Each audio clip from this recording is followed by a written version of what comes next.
We're going to look at how to use the animated GIF control in repeat signage. So I'm in the designer, I'm going to click on Insert and Insert Animated GIF. And I'm just going to browse. Now when you install repeat signage, the trial gives you some sample animated GIF files, including these three here. There's also a folder full of them here as well. So I'm just going to select this one first and click on OK. And that's added the animated GIF to the screen. Now I can just move it around anywhere I want it. Now I'm just going to talk about the sizing quickly. I can resize this by dragging it out, but you can instantly see that the quality goes down the larger you make the image. That's because most animated GIFs are created to be put on website pages, and they tend to be sort of contain very small images. So what you can do is, if you look at the image size, which shows you the original image size, in this case it's 150 by 150, if you keep the control size the same as the image size, so I'm just going to change these values to 150 by 150, then you're going to get the best quality image from your animated GIFs. Now what you can do is you can actually set a background colour to animated GIFs. Now if I double click on this particular one and go to background colour or background picture or colour, and I want to choose background colour, choose again, and I'm just going to select this orange colour here, and OK, and close that. You can see it's given an orange background. In this particular case, the way this image was built up, it's given quite a pixelated effect, so that's probably not really what we want on this particular one.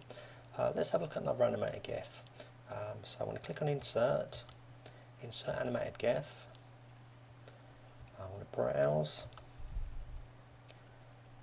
and I'm going to go to this folder, Food. I think the bananas one's quite good, so I'll double click on that particular file. So that's that playing. Now what I'm going to do is I'm going to specify a background picture to this, so double click on that, background picture, put a tick in the user background picture box and browse. I'm just going to go back to my root pictures folder where there's a lot of samples. I'm going to select this beaches one to give it a background. OK, OK again. So that's how to actually specify a background picture for an animated GIF file.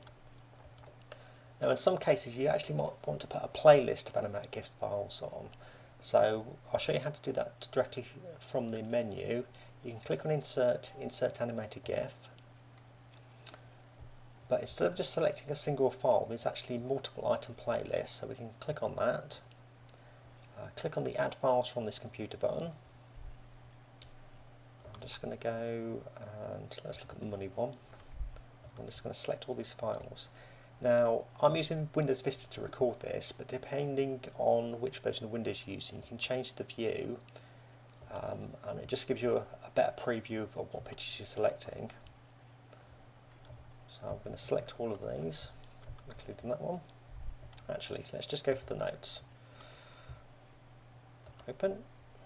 So that gives me my 3 different files. Click on OK, and that's on screen. Maybe a bit large again. So I'm just going to resize that down. So what happens when you create a playlist? By default, it shows each item for 5 seconds, and then swaps. There we go.